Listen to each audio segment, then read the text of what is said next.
Bonne fête, maman. Oh, merci, my sweetie. Mouah. Qui? Ah, bah, c'est maman, mamie. Elle est venue spécialement de Londres avec papa. C'est Ashley, mamie ma bête. C'est pas un prénom, ça. Ashley, c'est moi, votre belle-fille, la femme de votre fils. J'ai un fils. Oui, maman. Pas Georges. Ah, ça, c'est un prénom. Ashley, ça existe pas. Hein. Non, mais si, maman. Enfin, Ashley, tu la connais depuis des décennies. Et oui, c'est Ashley, c'est la femme de papa. Papa, Votre fils? j'ai un fils. Mais non, je déconne. Oh Je sais bien qu'Ashley, c'est un prénom. Bonne fête, maman. Merci, mon bichon. C'est qui? Bon, Choui, il est où mon cadeau?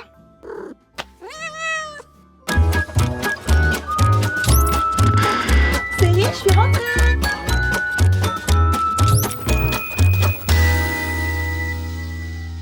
Salut, c'est Lucille, je suis passionnée de séries et aujourd'hui, on va célébrer toutes les mamans dans la fiction télé.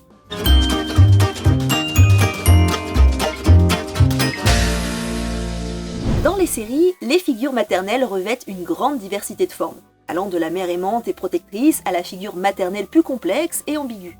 Certaines sont des mères de substitution, qui jouent un rôle crucial dans la vie de leurs enfants, tandis que d'autres sont des mères autoritaires. Il y a aussi les mères absentes, ainsi que les mères adoptives, qui tissent des liens familiaux au-delà des liens du sang. Les figures maternelles sont présentes dans une multitude de genres, des comédies au drame, en passant par les thrillers et les séries fantastiques. Chaque genre offre des perspectives uniques sur le rôle de la mère et la complexité de concilier la maternité avec d'autres aspects de la vie. Ainsi, on peut retrouver des mères au foyer, dévouées, qui jonglent avec les responsabilités familiales tout en cherchant à s'épanouir personnellement. On peut aussi mettre en lumière les défis de la maternité en milieu professionnel. Bref, en explorant ces différentes facettes, les séries nous offrent une vision équilibrée et nuancée des mamans et de la complexité de leur rôle dans la société à travers les âges. Tu retrouveras toutes les infos sur toutes les séries dont je viens de parler en description. Ma sorcière bien-aimée. C'est une création de Sol Sachs qui a été diffusée en premier sur ABC aux États-Unis. Alors ça se passe évidemment dans les années 60. La série suit les aventures comiques de Samantha, une sorcière qui décide de vivre comme une ménagère ordinaire après son mariage avec un mortel, Darin Stephens ou Jean-Pierre en français. Les choses se compliquent avec les interventions magiques fréquentes de sa famille de sorciers, et en particulier sa mère. L'intégration des différences culturelles dans le mariage, la gestion des secrets familiaux et l'équilibre entre les traditions et la modernité sont les thèmes principaux de cette série. Ça donne une bonne idée de quelles étaient les attentes des femmes et mères au foyer dans les années 60. J'aime la représentation de Samantha comme une mère et épouse aimante qui, malgré ses pouvoirs magiques, aspire à une vie normale et stable, ce qui offre un mélange rafraîchissant d'humour et de tendresse. Sa relation avec sa mère, Endora, est complexe et souvent conflictuelle. Endora, méprisant le mariage de sa fille avec un mortel, utilise fréquemment sa magie pour créer des situations comiques et chaotiques, mettant à l'épreuve la patience de Sam et de Jean-Pierre.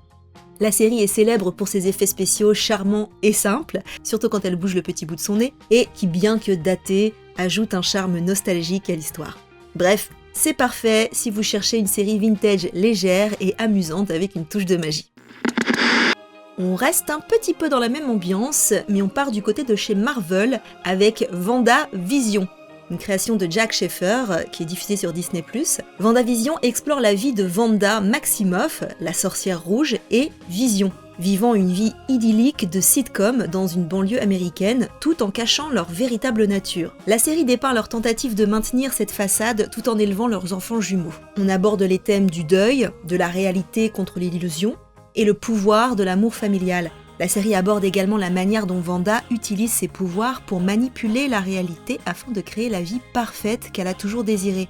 Wanda, en tant que mère, est particulièrement captivante car elle façonne littéralement la réalité pour protéger et maintenir sa famille, illustrant son amour profond mais aussi ses luttes internes avec le contrôle et le deuil. Je trouve que cette série a particulièrement fait mouche et qu'elle se distingue par son utilisation unique des différents styles de sitcom à travers les décennies. Ça reflète les changements dans la vie de Wanda et dans sa perception de la réalité. Bref, c'est parfait si vous aimez les récits profonds et émouvants, mélangés à une critique de la télévision américaine et une exploration de la maternité sous un angle unique et fantastique. Allez, attention, maintenant on va un petit peu dans l'horreur avec la série Prime Video Them, une création de Little Marvin. Them est une série d'anthologie, ce qui veut dire que chaque saison est unique, et elle explore l'horreur et le racisme en Amérique. La première saison, sous-titrée Covenant, suit une famille afro-américaine qui déménage dans un quartier blanc de Compton dans les années 50, où ils font face à des menaces malveillantes tant surnaturelles que humaines. Donc, dans les thèmes, on a évidemment mis en lumière les horreurs du racisme institutionnalisé et la violence raciale, tout en soulignant les luttes psychologiques intenses auxquelles la famille Emory est confrontée. Au centre de cette terreur se trouve Lucky Emory, une mère traumatisée par la perte tragique de son enfant qui incarne la résilience et la détermination à protéger sa famille à tout prix. Lucky Emory est interprétée par Deborah Ayorand et est une figure maternelle puissante dont la force et la résilience transparaissent même lorsqu'elle affronte ses propres traumas et la perte inimaginable de son enfant. Cette dynamique complexe entre Lucky et son antagoniste ajoute une couche supplémentaire de tension et d'émotion dans la série, offrant une représentation profonde des défis extrêmes auxquels sont confrontés les mères dans un environnement hostile. Them utilise l'horreur non seulement pour effrayer, mais aussi pour commenter les horreurs sociales réelles, utilisant une esthétique visuelle intense et souvent perturbante pour accentuer l'impact émotionnel des thèmes explorés. Bref, c'est parfait si vous recherchez une série provocante qui combine des éléments d'horreur avec une critique sociale en abordant des sujets difficiles à travers le prisme du genre. Et quand on a regardé une série un peu comme ça, on a besoin un petit peu de se laver le cœur et le cerveau et on a envie de rigoler un peu. Rien de tel que Working Moms de Katherine Reitman, qui joue aussi l'un des personnages principaux de la série. C'est diffusé sur Netflix et ça, c'est une de mes séries chou, je l'adore. Working Moms suit le quotidien de 4 mères qui tentent de jongler entre leur carrière professionnelle, la maternité et les défis personnels à Toronto. Toronto au Canada donc. La série aborde avec humour et réalisme les dilemmes auxquels sont confrontées les mères modernes. Et on est mis dans le bain dès la toute première scène. Les thèmes principaux, c'est évidemment la maternité et l'équilibre travail-vie professionnelle ainsi que l'identité féminine. La série explore les difficultés et les joies de la maternité tout en ayant une carrière, en mettant l'accent sur l'amitié, le soutien mutuel et l'autonomie des femmes. J'adore le personnage de Kate Foster, il est particulièrement remarquable pour son portrait d'une mère qui ne renonce pas à ses ambitions professionnelles malgré les défis de la maternité. La série brille par son authenticité et sa capacité à traiter les sujets tabous avec humour et finesse. Elle joue super bien, c'est extrêmement drôle. La série se distingue par son ton franc et souvent audacieux, utilisant le rire comme un outil pour aborder des thèmes sérieux relatifs à la parentalité et à la vie professionnelle. On n'y oublie pas les papas non plus. C'est vraiment une de mes séries préférées, je me tape des grosses barres dessus. La barre du fer. Bref, c'est parfait si vous recherchez une série qui mêle comédie et réalisme social, offrant un regard rafraîchissant sur les défis auxquels sont confrontées les mères qui travaillent. Monsieur Sépar. Allez, on va du côté de l'Alaska maintenant avec True Detective saison 4, Night Country. La série est une création originale de Nick Pizzolatto, mais cette saison a pour showrunner Issa Lopez, série diffusée sur HBO mais que vous pouvez retrouver sur Prime. La saison 4 de True Detective suit l'histoire d'une détective meurtrie et austère jouée par Jodie Foster qui enquête sur la disparition mystérieuse de plusieurs personnes dans une ville isolée d'Alaska pendant la période de la nuit polaire. Elle est également confrontée à ses propres démons personnels, notamment la perte de son enfant.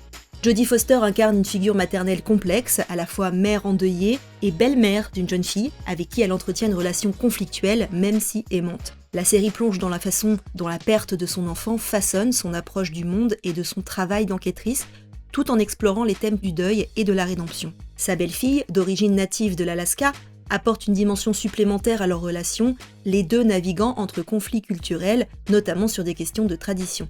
Son mari est absent, ajoutant une couche de solitude à son rôle familial. Son personnage envoie aussi sarcasme et piques cinglantes qui mettent en lumière son caractère résolument authentique et sans phare. Elle partage l'écran avec Callie Reyes, qui est vraiment parfaite dans son rôle aussi. Le duo est un tandem de choc. On utilise l'ambiance glaçante et l'éternelle obscurité de l'Alaska pour renforcer l'atmosphère de tension et de mystère, faisant de l'environnement un personnage à part entière. Bref, c'est parfait si vous recherchez des récits policiers introspectifs et psychologiquement denses avec une petite touche de fantastique. Un petit zoom sur Maid. C'est une mini-série de Molly Smith Metzler, diffusée sur Netflix. Elle suit l'histoire d'Alex, une très jeune mère qui fuit une relation abusive pour sauver sa fille et reconstruire sa vie. Elle commence à travailler comme femme de ménage et lutte pour surmonter la pauvreté et les défis bureaucratiques tout en cherchant un avenir meilleur pour elle et sa fille. On explore les thèmes de la survie, la maternité et la résilience face à l'adversité. On aborde les sujets sensibles comme la violence domestique, la pauvreté, les obstacles systémiques rencontrés par les femmes dans des situations de précarité et la complexité des relations familiales marquées par la maladie mentale.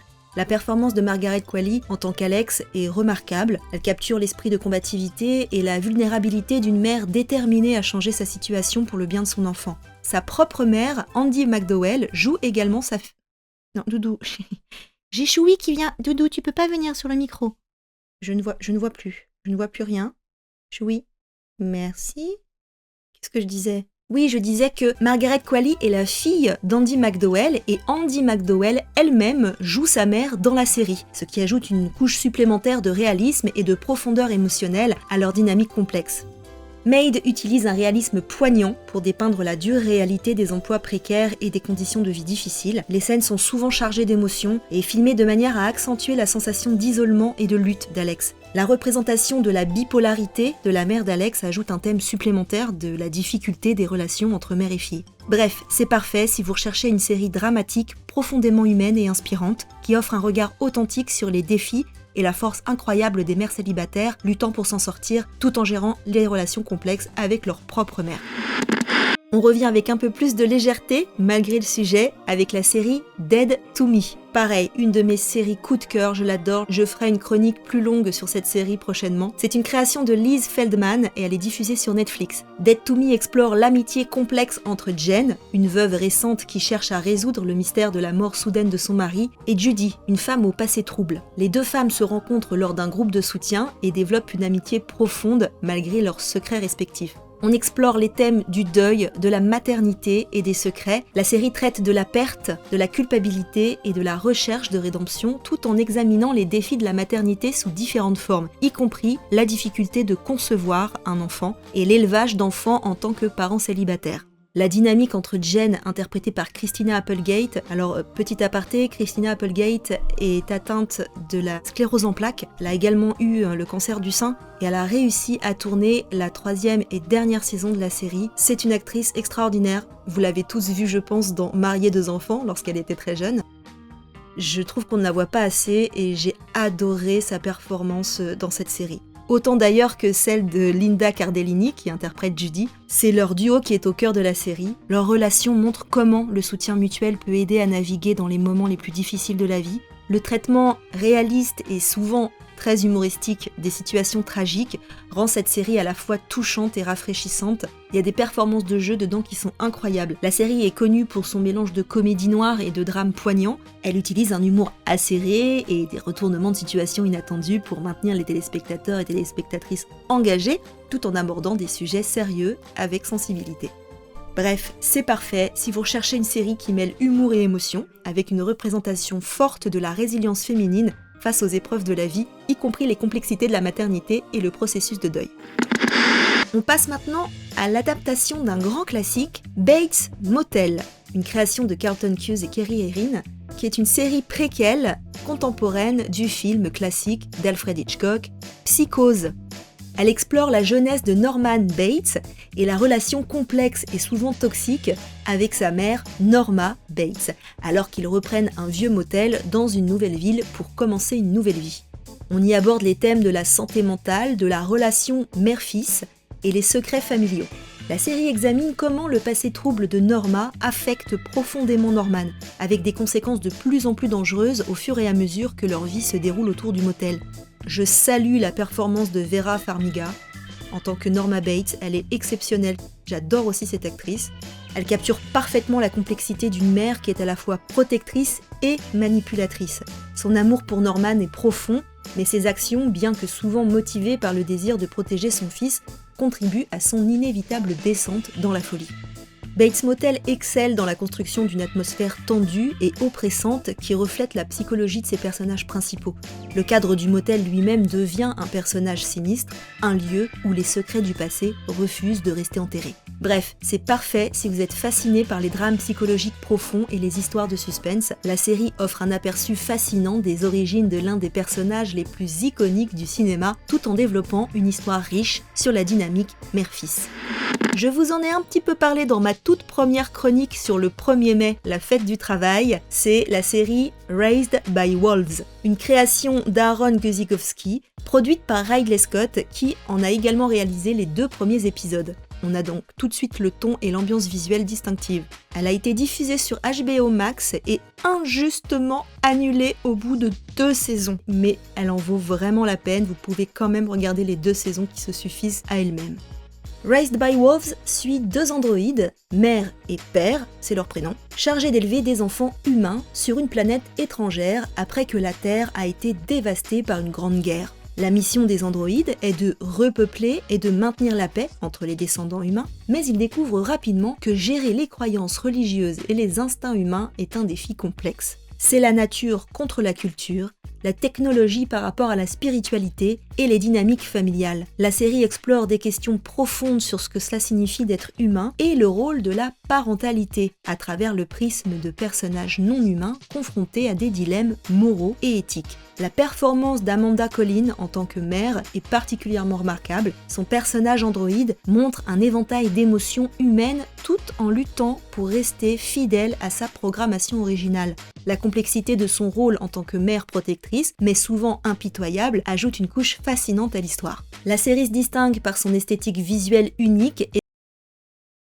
créant un cadre dystopique captivant. Les effets spéciaux, en particulier ceux liés aux capacités de mère, sont visuellement impressionnants et servent bien l'ambiance sci-fi de la série. Bref, c'est parfait si vous recherchez une série de science-fiction qui pousse à la réflexion, avec une narration audacieuse et des personnages complexes. Raised by Wolves est une méditation intrigante sur la parentalité, la survie et la moralité. Elle offre également une perspective unique sur les possibilités futures de l'humanité et de l'intelligence artificielle. Allez, on va se bidonner un petit peu, on va retourner dans la comédie avec la petite série Great News, une création de Tracy Wakefield, diffusée sur NBC, qui est visible sur Netflix, je crois, je vais revérifier. Elle est produite par Tina Fey et elle se concentre sur Katie Wendelson, une jeune productrice de journal télé qui doit faire face à l'arrivée inattendue de sa mère excentrique et envahissante en tant que stagiaire dans son bureau. La série explore avec humour les défis des dynamiques familiales et professionnelles qui en découlent. On parle de carrière, de relations familiales et en particulier la relation mère-fille, abordée sous un angle comique. Et oui, comment on gère une mère un petit peu trop envahissante ? Ça crée un environnement plein de situations rocambolesques. La dynamique entre Katie, jouée par Brie Gillen, et sa mère, Carol, interprétée par Andrea Martin, qui joue également la nonne dans la série Evil, que je vous conseille également, la nouvelle saison vient de commencer. Bref, Katie et Carol sont les personnages centraux de la série. Great News est caractérisé par son ton léger et son rythme rapide, typique des sitcoms produites par Tina Fey. Je vous conseille également Kimmy Schmidt, je vous en parlerai plus prochainement, c'est une de mes séries favorites. Les dialogues sont vifs, l'humour est constant, on flirte avec l'absurde. C'est parfait si vous appréciez les sitcoms sur les dynamiques familiales, avec une dose de satire sur le monde des médias. You're fired. Fired. Who's this old guy? You're fired. Et enfin, j'inclus un peu d'animation dans mes chroniques avec la super série Arcane, créée par Christian Linke et Alex Yee. Elle est visible sur Netflix. Arcane explore les origines tumultueuses des sœurs Vi et Jinx. Après la perte de leurs parents lors d'un violent raid à Zone, Vi assume le rôle de mère pour Jinx. Leur relation se complique au fil du temps, sur fond de tensions croissantes entre la prospère Piltover et le sombre Zone. On aborde les thèmes de la fracture sociale, la famille et le destin. La série met en lumière la complexité des relations familiales, particulièrement entre Vi et Jinx, marquées par le deuil et les choix difficiles face aux inégalités sociales. La série a été acclamée pour sa narration profonde et ses visuels époustouflants. Elle captive par l'évolution émotionnelle de Vi et Jinx, révélant les impacts durables des traumatismes de l'enfance, en particulier lorsque l'on n'a plus ses parents. L'esthétique unique d'Arcane combine animation traditionnelle et technique moderne, ce qui crée un style visuel immersif et détaillé très agréable.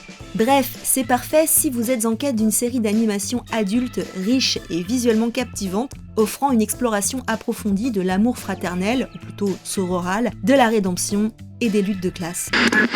On repart un peu dans la science-fiction avec la série Invasion, visible sur Apple TV, une création de Simon Kinberg et David Veil. Invasion explore l'impact d'une invasion extraterrestre à travers les yeux de personnes dispersées autour du globe. Parmi eux, une mère courageuse qui doit fuir avec ses enfants pour les protéger, et un groupe d'élèves en Grande-Bretagne qui se retrouvent soudainement sans protection adulte, forcés de survivre par eux-mêmes. On aborde les thèmes de la survie, de la maternité et de l'isolement. La série dépeint la lutte d'une mère pour sauver l'innocence de ses enfants face à un danger inimaginable, tout en explorant la dynamique de jeunes étudiants confrontés à l'abandon et à la nécessité de mûrir précipitamment. La transformation de la mère jouée par Golshifteh Farahani est particulièrement captivante. Sa transition d'une femme apparemment ordinaire, même victime de tromperie par son mari, à une protectrice féroce offre une perspective intense sur la force et la résilience maternelle. Parallèlement, l'histoire des élèves britanniques apporte un contraste poignant, soulignant leur vulnérabilité et leur inventivité face à l'absence de leur famille. Invasion est remarquable pour son réalisme et sa retenue dans la représentation de l'apocalypse extraterrestre. On n'est pas dans Independence Day du tout. Le focus sur les réactions émotionnelles plutôt que sur les spectacles visuels permet une immersion plus profonde et intimiste dans l'expérience humaine, enrichie par des performances authentiques et une narration visuelle immersive. Mais vous inquiétez pas, on voit quand même les extraterrestres, ils sont super design en plus. Bref, c'est parfait si vous appréciez une série de science-fiction axée sur le développement des personnages et l'impact émotionnel des catastrophes mondiales. L'accent mis sur la mère et les enfants, ainsi que sur les jeunes élèves, offre une exploration touchante de la survie humaine et de l'adaptation dans des circonstances extrême. Allez, on revient un peu vers la comédie avec Sex Education, une création de Laurie Nunn, diffusée sur Netflix. Sex Education suit Otis Milburn, un lycéen timide dont la mère, Jean, est une thérapeute sexuelle exubérante et sans filtre, interprétée par la géniale Gillian Anderson, et oui, Scully d'X-Files. Au début, la série se concentre sur les tentatives d'Otis de naviguer dans les complexités de la vie adolescente, tout en étant involontairement entraîné dans les conseils sexuels de sa mère. Mais à partir de la 3e saison, l'intrigue prend encore un tournant avec la grossesse tardive de Jean. Elle ajoute une nouvelle dimension à leur dynamique familiale et elle explore des thèmes de maternité et de changement de vie, notamment sur la sexualité, la maternité tardive, mais aussi le postpartum. L'évolution des personnages principaux et surtout celui de Jean offre une perspective profonde sur la résilience féminine et les réalités souvent non dites de la maternité. La série aborde toujours la sexualité de manière franche et informative, offrant des moments d'apprentissage sans jamais perdre son côté divertissant. Bref, c'est parfait si vous recherchez une comédie dramatique riche en émotions et en enseignements, que ce soit pour son traitement de la sexualité ou des défis familiaux. Et ça fait d'elle une œuvre incontournable. Mais je vous conseille pas vraiment de la regarder en famille quand même. On reste un peu dans la légèreté avec une série que j'ai particulièrement aimée quand je l'ai découverte, je l'ai regardée plusieurs fois de suite, c'est Young Sheldon, créé par Chuck Lorre, diffusé sur Netflix actuellement. Young Sheldon comme Sheldon Cooper, oui c'est bien lui, le Sheldon Cooper de Big Bang Theory. La série offre une touche humoristique à l'enfance du prodige Sheldon Cooper au Texas. La série met en lumière non seulement Sheldon, mais aussi sa mère, Mary, et sa grand-mère, Mimo, dépeignant leurs interactions familiales pleines de quiproquos et de tendresse. On y aborde les thèmes de l'éducation d'un enfant un peu particulier, la dynamique familiale complexe et la maternité dans ses divers aspects. La série explore comment Mary gère la complexité d'élever Sheldon, qui défie souvent ses croyances religieuses, tout en jonglant avec les besoins de ses autres enfants, son mari et les interventions espiègles de Mimo. Mary est jouée par Zoe Perry, c'est une figure centrale attachante, équilibrant avec habileté l'éducation stricte de Sheldon et les soins à ses autres enfants. Son interaction avec Mimo, interprétée par Annie Potts que vous aurez peut-être reconnue, c'est la secrétaire dans Ghostbusters. Ghostbusters, what do you want? Elle est excellente dans son rôle de Mimo. Elle ajoute une dimension humoristique et affectueuse, montrant 2 générations de femmes qui façonnent l'avenir de leur famille atypique. On utilise l'humour pour aborder des questions sérieuses comme la maternité et les défis éducatifs. Young Sheldon réussit à mélanger des situations comiques avec des moments de sincérité émouvante. On n'est pas dans la sitcom pure de Big Bang Theory. Le personnage de Mimo, en particulier, offre un contraste joyeusement irrévérencieux. Bref, c'est parfait si vous appréciez les comédies familiales qui allient humour, émotion avec un peu de folie. La performance de Zoe Perry en tant que Mary et combinée à celle d'Annie Potts en tant que Mimo rendent chaque épisode divertissant et captivant, montrant les joies et les défis de l'éducation intergénérationnelle. Enfin, on termine avec Anne with an E, Anne avec un E, de Moira Walley-Beckett, visible sur Netflix également. Anne avec un E réinvente le classique littéraire Anne of Green Gables, en suivant Anne Shirley, une orpheline vive et imaginative qui est adoptée par les frères et sœurs Marilla et Matthew Cuthbert. À Green Gables, Anne trouve non seulement un foyer, mais aussi des défis et des aventures qui transforment sa vie et celle de sa nouvelle famille. La maternité alternative, les liens familiaux non biologiques, l'acceptation et l'émancipation personnelle sont les thèmes principaux de cette série. Elle explore comment Marilla, bien que non traditionnelle, devient une figure maternelle pour Anne et comment ensemble elle navigue les complexités de la formation d'une famille choisie. J'apprécie particulièrement la dynamique entre Anne et Marilla qui est touchante et qui met en lumière la manière dont une affection profonde peut se développer entre une mère adoptive et sa fille. J'apprécie la représentation nuancée de la maternité, montrant que l'amour familial va bien au-delà des liens biologiques. Anne avec un E est célèbre pour sa narration riche, mais aussi ses visuels lyriques, qui capturent à la fois la beauté de l'île du Prince-Édouard et la complexité des émotions humaines. L'esthétique soignée et le rythme contemplatif de la série enrichissent son exploration des thèmes de croissance et d'identité. Bref, c'est parfait si vous recherchez une série dramatique avec un cœur. Anne avec un E offre une perspective rafraîchissante et profonde sur ce que signifie être une famille, célébrant les formes diverses que l'amour et la parentalité peuvent prendre. Alors, quel portrait de mère t'a le plus marqué ? Et ta maman à toi, elle est ou elle était comment ? Ta maman ou ta belle-maman, ou peu importe, la personne que tu considères comme ta mère ou la figure maternelle qui est le plus proche de toi, ta grand-mère, ta marraine. Est-ce que toi t'es maman ? Comment tu es ? T'es quel genre de maman ? Raconte-moi tout en commentaire, j'aime bien quand vous me parlez un peu de vous. Voilà pour notre hommage aux mamans du petit écran. Évidemment, je parlerai aussi des papas, des frères et sœurs, des grands-mères. On va faire toute la famille, et ça, ce sera dans notre prochaine vidéo. Et je prends 10 secondes juste pour dédicacer cette vidéo à ma vraie maman qui me regarde et qui me soutient beaucoup. Alors je te fais des gros bisous. Allez, à bientôt pour plein d'autres vidéos sur les séries. Et surtout, sache que si tu n'as plus ta maman près de toi, moi je t'envoie plein d'amour. Moi aussi.